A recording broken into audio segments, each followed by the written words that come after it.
अल्लाह तबारक व तआला ईअं ॾिसे त फलाणो मुंहिंजो बानो कहिड़ो ख़ूबसूरत मां उनखे पैदा कयो आहे, जन्नत त इन जे लाइ आहे।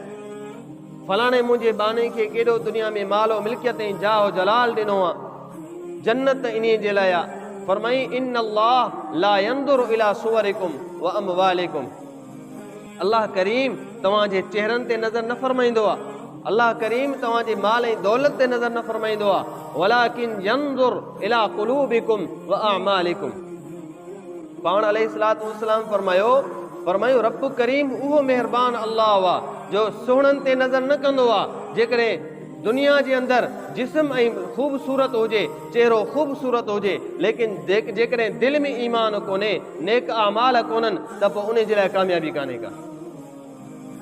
छो त तव्हां नज़र कयो, अबू लहब अल्लाह जे रसूल जो चाचो आहे।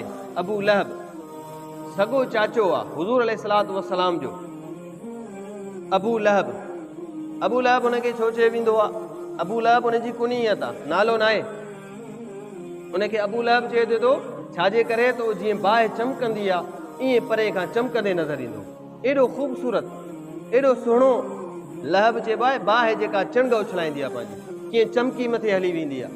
अबू लहब इन बाहि जे चमकारे वांगुरु सुहिणो हुयो, लेकिन जॾहिं दिलि में ईमान कोन्हे, आमाले सालिहा कोन्हनि, त पोइ दुनिया में अलाह फरमायो तब्बत यदा अबी लहब व तब, अबू लहब हलाक थी वियो। अबू लहब जे हुस्न हुनखे बचायो कोन, हुनजे सूंहं हुनखे बचायो कोन। जेकॾहिं फरमाई ला यंदुर इला सुवरिकुम व अमवालिकुम, अल्लाह तव्हांजे माल मिल्कियत ते नज़र न फरमाईंदो आहे। केरु दुनिया में केॾो वॾो बादशाह आहे, केॾी मिल्कियत आहे, अल्लाह ॾिसे इनखे माफ़ फरमाए न। जेकॾहिं माल ऐं मिल्कियत सां गॾु जेकॾहिं ईमान ऐं आमाल आहिनि त पोइ बची वेंदो। नज़र फरमायो कारून ते, केॾो वॾो जेको आहे सो मालदार आहे, एतिरो मालदार आहे जो चयो थो वञे त 30 खां 40 गॾ ऐं खच्चर उनजे खज़ाननि जूं चाबियूं खणंदा हुआ, एतिरो मालदार आहे।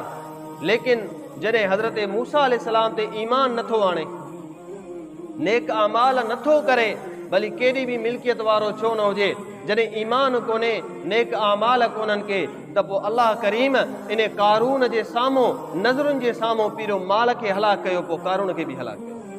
नज़र जे साम्हूं सॼो माल मिल्कियत जेका आई सभु ज़मीन में अंदरि हली वई, आख़िर में कारून बि ज़मीन में हलियो।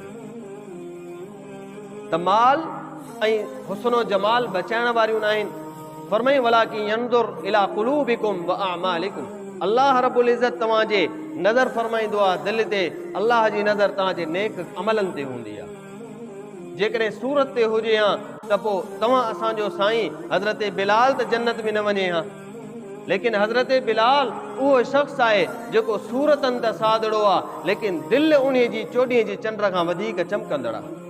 हे हज़रत बिलाल आहे जेको अल्लाह जे रसूल सल्लल्लाहु अलैहि वसल्लम फरमायो त बिलाल रंग जो सादो छो न हुजे, लेकिन जन्नत में पीरे में पीरो वञण वारो हज़रत बिलाल हो, हत्ता कि हुज़ूर अलैहिस्सलातु वस्सलाम खां अॻु में जन्नत में वेंदो, अल्लाह जे रसूल खां बि अॻु में।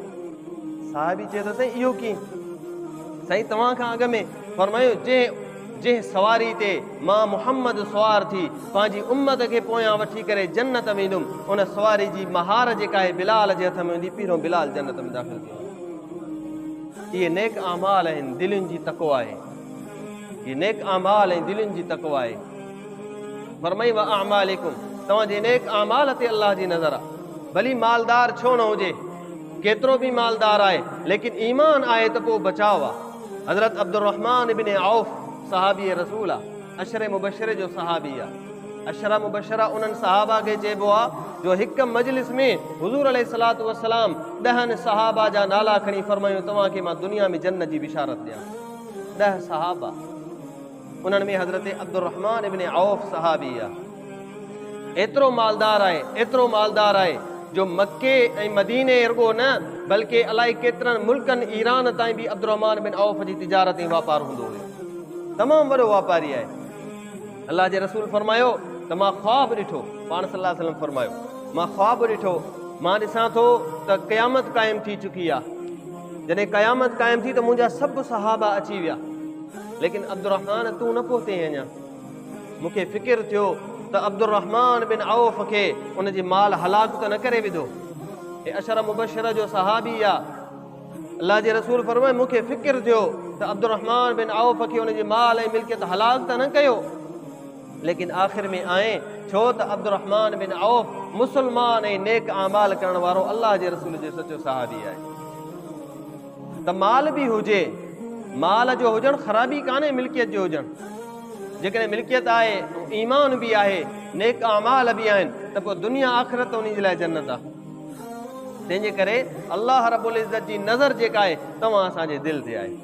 إن الله لا يغير ما بقوم حتى يغيروا ما